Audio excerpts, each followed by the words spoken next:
Zmago proti Olimpiji je s tribune stadiona z Dežele videlo 2000 gledalcev. Današnji pogled na tole našo zmago 11. v letošnji sezoni pa bo predstavil nihče drug kot ona, naša mama. Nataša Potočnik. Nataša, naši, vaši, tvoji fantje so spet zmagali. Kakšen je občutek po novi zmagi?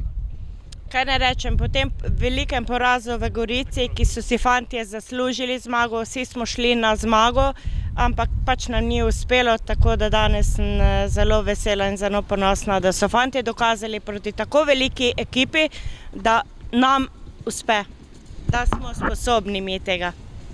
Nataša, si tisti glas, ki vselej ob naših zmagah začne tisti naš zmagoslavni zige-zage v garderobi, tudi danes je bilo verjetno tako.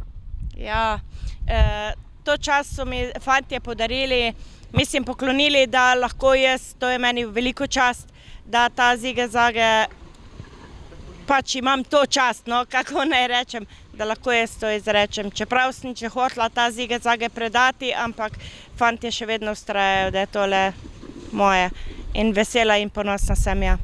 Nataša, šla si čez mnoge generacije celjskih nogometašev. Danes se je na tribuni stadiona Dežele zbralo lepo število gledalcev. Kako ti vidiš tole 2000 glavo množico? Ja, danes sem zelo presenečena in zelo vesela, kajti veliko ljudi je reklo, da danes ne bo, glede na to, da so prazniki, da ne bo taka množica, in vesela sem in ponosna, da so nas prišli podpirati v takem velikem številu in to večinoma celjski navijači. Tako da ponosna sem in vesela.